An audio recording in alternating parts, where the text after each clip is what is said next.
사랑하는 어부교회 유초등 친구들 반갑습니다. 우리 친구들 한 주 동안도 잘 지냈나요?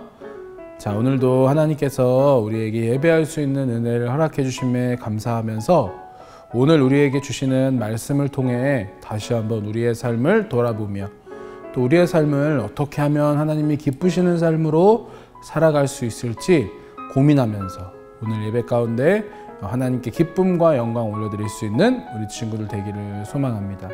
오늘 같이 말씀의 제목을 읽고 같이 함께 말씀을 나눌까요? 연약한 자를 사용하시는 하나님. 오늘 우리가 함께 읽을 말씀은 구약성경 사사기 6장 12절 말씀. 여호와의 사자가 기드온에게 나타나 이르되 큰 용사여 여호와께서 너와 함께 계시도다. 아멘. 친구들, 우리의 신체 기관 중에서 소리를 듣는 역할을 하는 기관은 무엇일까요? 바로 귀예요. 우리는 귀로 소리를 들어요. 그런데 온 몸으로 소리를 듣는 사람이 있다고 해요. 바로 에벌린 글렌이라는 이름의 여성인데 이 여성은 세계적으로 아주 유명한 타악기 연주가예요. 겉으로 보기엔 특별한 것이 없어 보이지만 12살 때 청력을 모두 잃은 청각장애인이 되었어요. 자, 친구들, 잘 들을 수 있는 사람도 악기를 잘 연주하려면 엄청 많은 노력이 필요한데 듣지 못하는 사람이 악기를 연주하려면 얼마나 많은 어려움과 노력을 해야 했을까요? 에벌린 글렌이는 타악기 연주를 매우 사랑했기 때문에 듣지 못하게 되었어도 타악기 연주라는 꿈은 포기할 수 없었어요. 그래서 청력을 잃은 후부터 온 몸으로 소리의 진동을 느끼는 연습을 했어요. 그리고 끊임없는 노력의 결과로 세계적으로 유명한 타악기 연주가가 되었어요. 이분은 지금도 맨발로 무대에 오른다고 해요. 발바닥으로 전해지는 소리의 진동을 느끼며 악기 연주를 하기 위해서예요. 12살 때 청각을 잃은 연약한 소녀였지만 에벌린 글렌이는 40년이 지난 지금 세계 최고의 타악기 연주가가 되어 많은 사람들에게 감동을 주고 있어요. 또한 공연 수익금으로 청각장애 어린이들이 음악을 배우고 치료도 받을 수 있도록 돕고 있어요. 특별히 이분은 하나님 안에서 불가능한 일이 없다고 사람들에게 말하며 연약한 자신을 사용하신 하나님께 감사하는 믿음의 사람이기도 해요. 친구들, 우리도 스스로 작게 느껴지고 연약하다고 생각될 때가 있지 않나요? 나는 잘하는 것이 없고 가진 것도 부족한 사람이라서 하나님을 위해 할 수 있는 일이 없다고 느껴질 때도 있지 않나요? 그런 마음이 나를 힘들게 할 때 우리는 어떻게 해야 할까요? 이 질문에 대한 답이 오늘 하나님 말씀에 있어요. 하나님의 은혜와 도움으로 가나안 땅에 들어간 이스라엘 백성은 하나님만 섬기기로 결심했어요. 그 땅에서 하나님만 섬기고 예배하며 사는 것이 자신들의 사명임을 기억했어요. 하지만 안타깝게도 시간이 지나며 그들의 자녀들은 점점 하나님과 멀어졌어요. 그들은 가나안 사람들이 섬기는 여러 가지 신들이 너무 좋아 보였어요. 하나님이 아닌 다른 신들을 섬기는 것이 멋있게 보였어요. 그리고 그런 신들을 섬기면 부자가 되어 편안한 삶을 살 수 있다고 여겼어요. 결국 이스라엘 백성은 하나님을 떠나 죄를 짓고 우상을 섬기게 되었어요. 그들이 죄를 짓자 하나님은 다른 나라 사람들을 사용하여 이스라엘 백성을 심판하셨어요. 하나님의 심판으로 다른 나라의 괴롭힘을 받은 이스라엘이 하나님께 도와달라고 부르짖으면 하나님은 바로 사사를 통해서 그들을 구원해 주셨어요. 사사를 통해 구원받은 이스라엘 백성이 다시 죄를 지으면 하나님을 멀리하자 하나님이 이번에는 미디안 사람들을 통해서 이스라엘을 괴롭게 하셨어요. 미디안 사람들은 이스라엘로 몰려와서 백성들이 수고해서 심은 농작물들을 다 망쳐놓고 양과 소와 나귀를 다 빼앗아 가버렸어요. 그들은 마치 수많은 메뚜기 떼가 날아와 농작물을 다 갉아먹는 것처럼 이스라엘을 괴롭혔어요. 이스라엘 백성은 미디안을 피해 산에 올라가 숨어 지내야 했어요. 미디안의 괴롭힘에 지친 그들은 너무나 괴로운 마음으로 하나님께 부르짖으며 도움을 구했어요. 그때 하나님의 천사가 기드온이라는 사람에게 찾아와 이렇게 말했어요. 큰 용사여, 여호와께서 너와 함께 하시도다. 너는 가서 미디안의 손에서 이스라엘 백성을 구원하라.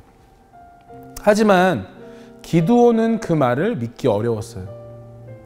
기드온은 다른 사람들처럼 미디안이 두려워서 포도주 틀에 숨어 밀 이삭을 타작하던 평범한 사람이었기 때문이에요. 하나님은 기드온을 사사로 세우셨음을 여러 가지 징표로 그에게 보이셨지만 기드온은 여전히 두려웠어요. 기드온은 더 확실한 징표를 원했어요. 그래서 양털 뭉치를 가지고 와서 땅에 내려놓으며 하나님께 기도했어요. 하나님, 정말로 하나님이 저를 통해 이스라엘을 구원하기 원하신다면 저에게 증거를 보여주세요. 내일 이 양털 뭉치에만 이슬이 맺히고 주변 땅은 말라 있다면 제가 하나님의 약속을 믿겠습니다. 다음 날 어떻게 되었을까요? 하나님은 정말로 기적을 보여주셨어요. 다음 날 기드온이 아침 일찍 나가보니 정말 양털에만 물이 젖고 주변 땅은 말라 있었어요. 이것은 하나님이 보여주신 확실한 징표였지만 기드온은 여전히 불안한 마음이 들었어요. 그래서 한 번 더 하나님께 요청했어요. 하나님, 이번에는 양털만 말라 있고 주변 땅은 다 이슬에 젖게 해주세요. 또 어떻게 되었을까요? 하나님은 이번에도 기드온의 요구대로 행하셨어요. 하나님은 연약한 기드온에게 용기와 믿음을 주기 위해 그에게 놀라운 기적을 보여주셨어요. 기드온은 이제 이스라엘 백성을 이끌고 미디안과 싸울 준비를 했어요.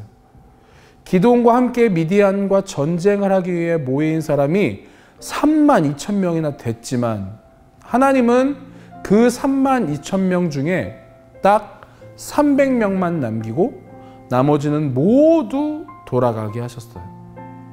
이것은 바로 전쟁은 숫자가 아니라 하나님의 능력으로 이긴다는 것을 보여주시기 위해서였어요.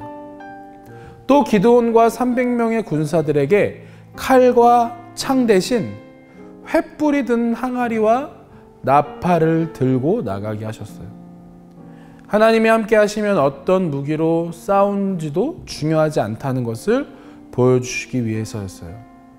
어두운 밤 미디안 군사들이 머무는 진영 근처에 숨어있던 기드온의 군사들은 나팔을 불며 항아리를 깨뜨렸어요. 그리고 횃불을 들며 여호와를 위하여 라고 외쳤어요. 너무 놀란 미디안 군사들은 어수선하게 도망치며 자기들끼리 싸웠어요. 기드온과 그의 군사들은 하나님이 행하신 놀라운 기적으로 큰 승리를 거뒀어요. 기드온은 전쟁과 어울리는 사람이 아니었어요. 심지어 백성을 이끌고 지도자로서 전쟁에 참여한다는 것은 스스로 생각해 보지도 못했을 거예요. 하지만 기드온은 미디안에게서 이스라엘을 구원한 훌륭한 지도자가 되었어요. 연약하고 겁도 많은 기드온을 하나님이 사용하셨기 때문이에요. 하나님은 그를 부르셔서 그가 훌륭한 사사로 세워질 때까지 오랫동안 기다리시며 믿음과 용기를 주셨어요. 그리고 300명이라는 적은 군사로 미디안의 큰 군대를 꺾으셨어요. 하나님은 기드온에게 이렇게 말씀하셨어요. 여호와의 사자가 기드온에게 나타나 이르시되 큰 용사여, 여호와께서 너와 함께 계시도다 하매. 하나님이 겁 많고 연약한 기드온을 큰 용사라고 부르신 이유는 기드온이 정말 큰 사람이었기 때문이 아니라 하나님이 그와 함께 하시기 때문이에요. 하나님은 연약한 사람을 통해 크고 위대한 일을 이루시는 분이세요. 그래서 나의 연약함은 오히려 하나님이 구원을 위해 사용하시는 좋은 도구가 될 수 있어요. 그래야 크신 하나님의 이름과 영광이 나를 통해 나타나기 때문이에요. 사랑하는 친구들, 내가 연약하다고 또 내가 잘하는 것이 없다고 똑똑하지 않다고 느껴지는 그 순간에도 절대로 절망하지 마세요. 왜냐하면 하나님은 연약한 우리를 통해 큰 일을 행하실 것이기 때문이에요. 날마다 하나님의 약속을 굳게 믿고 나의 연약한 삶을 통해 놀라운 일을 이루실 그 하나님만을 바라보는 우리 친구들의 삶이 되길 축복합니다. 기도하겠습니다. 사랑이 많으신 하나님 아버지, 은혜와 사랑을 감사합니다. 오늘 기도원의 말씀을 통하여 연약하고 보잘것없는 나를 통해 하나님의 일을 이뤄가고자 하시는 주님의 마음을 알게 하시니 감사합니다. 하나님, 나의 가장 연약한 부분을 통해 하나님의 구원의 역사를 써가실 줄 믿습니다. 오늘도 절망하지 않고 믿음으로 하나님의 말씀에 순종하며 살아가는 우리 모두가 되게 해주세요. 예수님의 이름으로 기도드립니다. 아멘.